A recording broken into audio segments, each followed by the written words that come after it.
clothes and dreams go free. Got an angel next to me. Hold me close so I can breathe. Let me go so I can live.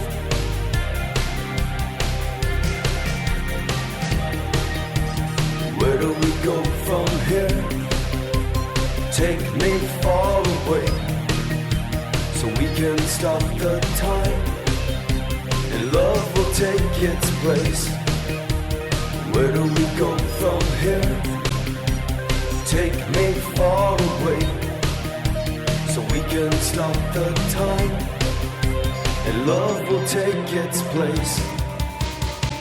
It will be tonight when I turn off the world for you. It will be tonight when I turn up the stars for you. It will be tonight when I turn off the world for you. It will be tonight when I turn up the stars. I turn up the stars for you.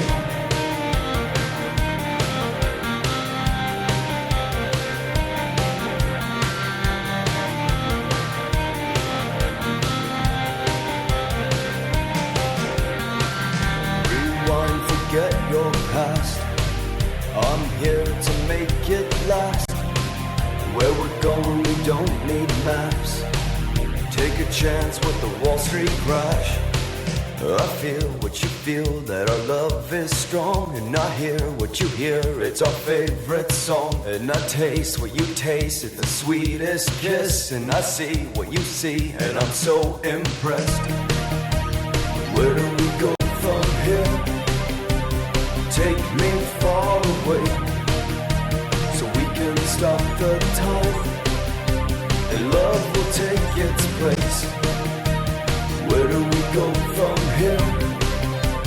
Take me far away, so we can stop the time, and love will take its place. It will be tonight when I turn off the world for you. It will be tonight when I turn up the stars for you. It will be tonight when I turn up the world for you. It will be tonight when I turn up the stars. I turn up the stars for you.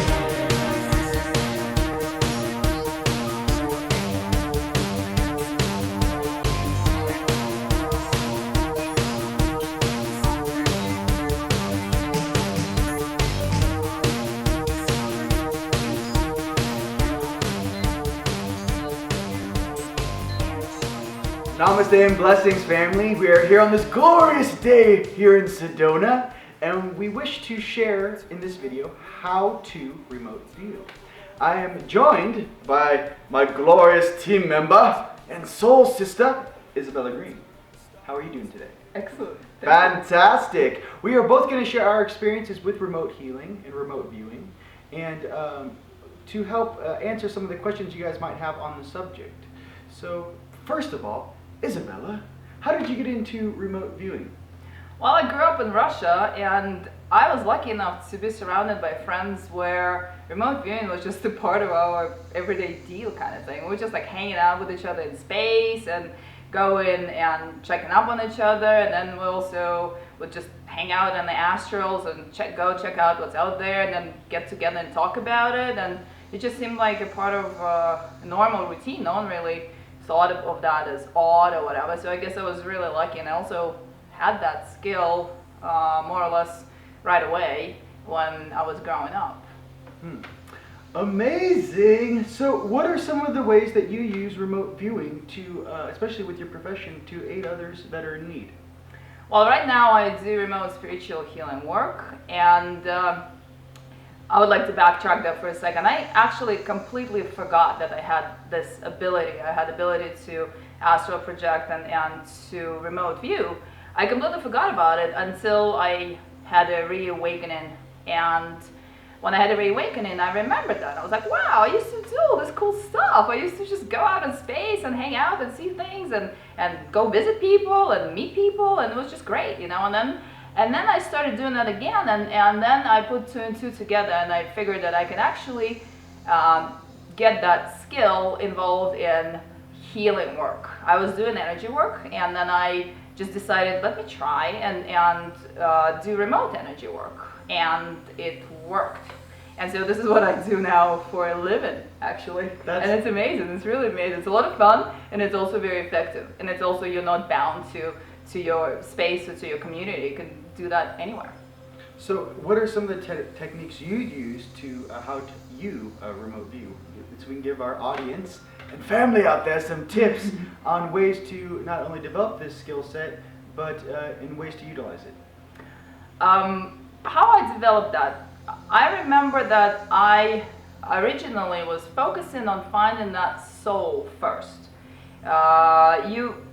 When you know a person, it's easier to practice because you can just like search for them. How do they feel to you? You search for them in space, sitting in your own room, and they're sitting in their own room, and you can actually make an agreement that you guys gonna do that, and you can search for each other. And so you search for each other in space, like for each other's the way the soul feels. And then I was focusing on the color originally. I was like, color has a vibration, and so it worked for me really well at the beginning when I was just starting, because my question would be like, what color are they wearing?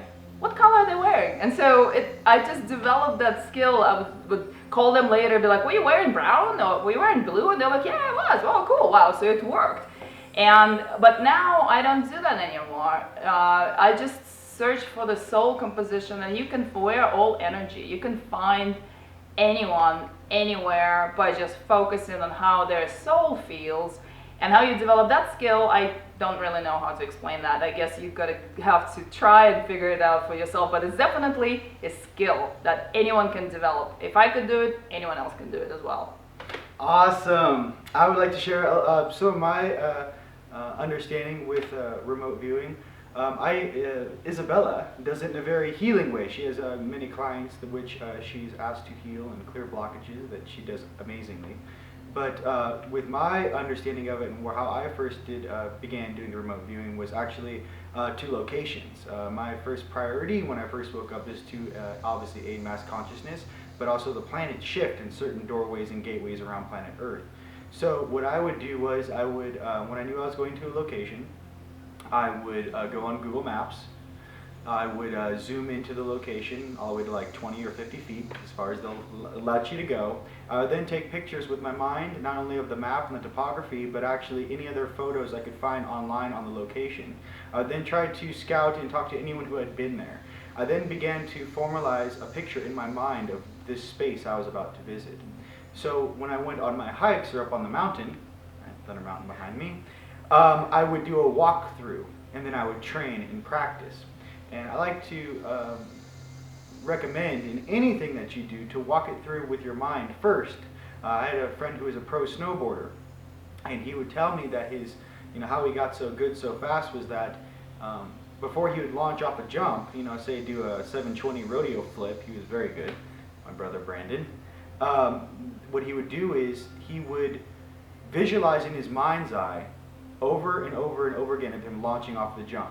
And when he could land that jump, boom, in his mind, then he would attempt it and try it.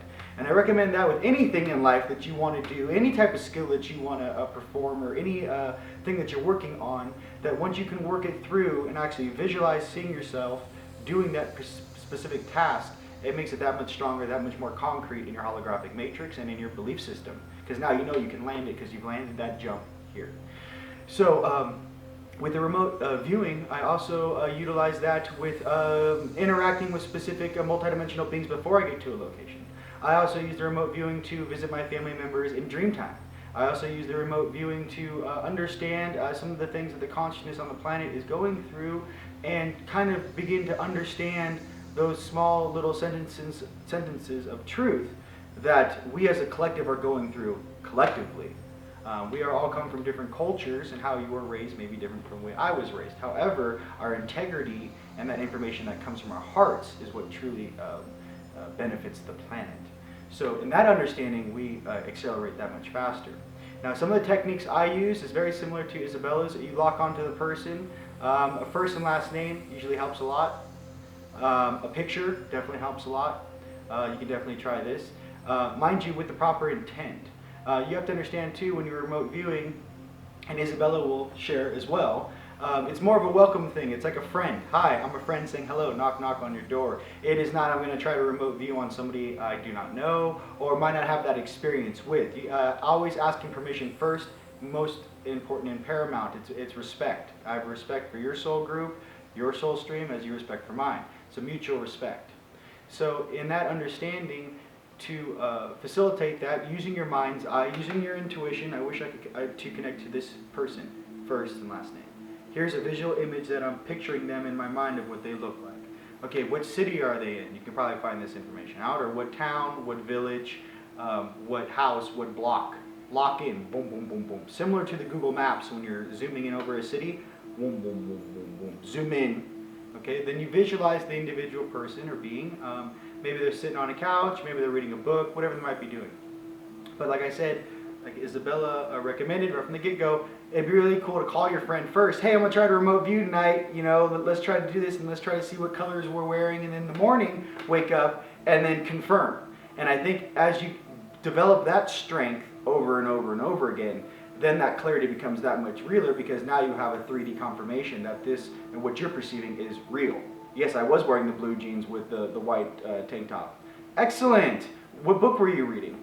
Now, I know one of the keys to bilocation is, and which I've heard and felt in my intuition, is that when you're able to jump into a place and you have the same type of clarity that you would have in 3D, you're actually prepared to bilocate. Meaning that I can read the name on this camera, Nikon. I can see what the couches look like. I can see the titles of the books in the room. I can see not only the color of the shirt she's wearing, but every single aspect and facet of the room. The more you can copy and paste that image into your reality, making it so, not only imagining it, but taking that imagination to the next level in your own clarity and understanding, that is how you get really good. And I know that is one of the keys to bilocate for if you're going to jump to a location. Okay, you have to know what type of environment you're jumping into. All right. So, was there anything else you'd like to share?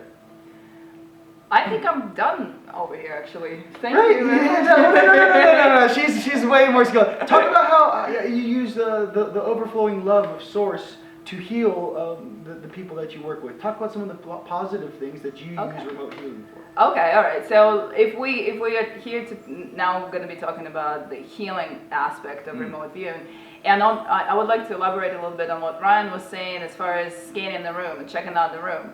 Originally, when I started doing the remote healing work, that's what I was doing, and the clients were really very fascinated. Like, oh my gosh, she saw my pillow, she saw my couch, she could describe my house. And I felt like I was all over the place. I was visiting them there. At the same time, I was in my room, changing the music or focusing on delivering the healing stream of energy towards them.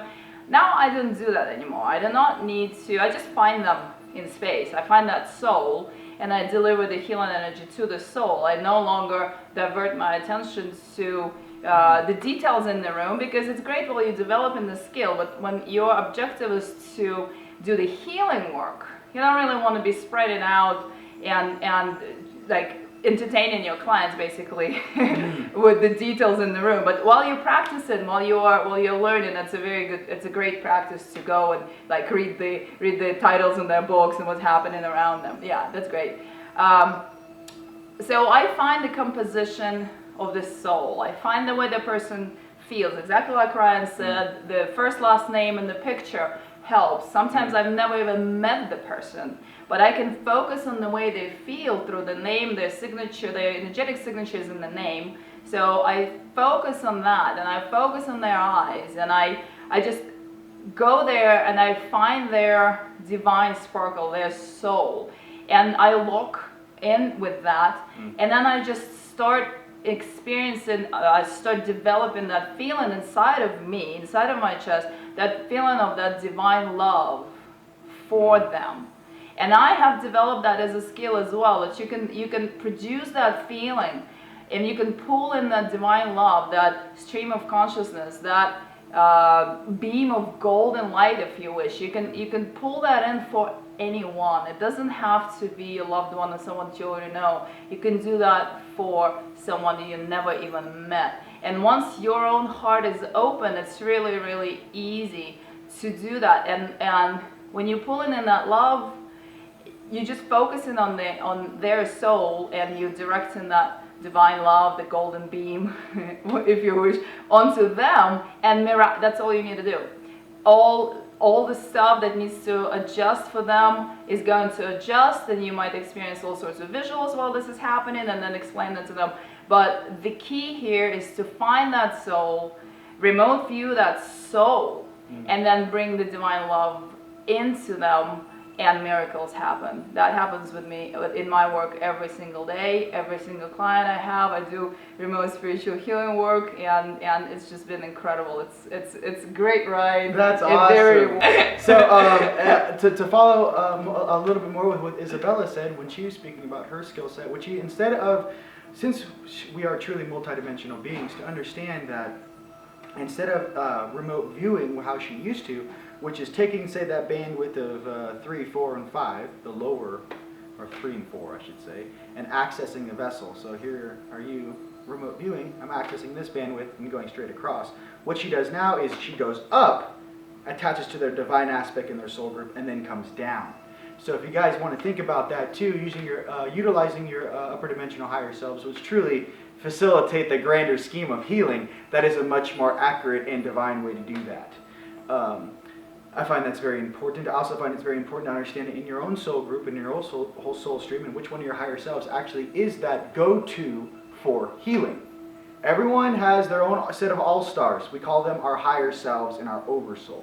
Every one of our aspects has a very specific skill set, something that they do the best on your stream. So to understand and utilize which asset, which factor, which of your aspects, me personally would be my 10th dimensional Palladian awesomeness. She is very amazing at the healing, because when I actually work on people in 3D, I actually feel her, she's very tall, stand behind me and actually access through my hands, through my fingers, and then I begin to heal or work on the person. So to understand, to have that frequency is really what we're speaking about. If you can utilize a higher frequency where your upper dimensional selves can actually get down here in this density and actually utilize your vessel to express that level of healing, that is amazing. That is bringing heaven to earth. That is utilizing and truly becoming a full multidimensional being in avatar mode. What function would you like to operate in right now, Isabella, Rion? So, family, so to understand that. And with that, just want you to let you know this will be the first of many series of how-to videos on teamlight.com and Team Light. And it's a pleasure to be here sharing this information with you. And we hope that our experience aids you in raising your frequency and having a little more understanding of our holographic matrix.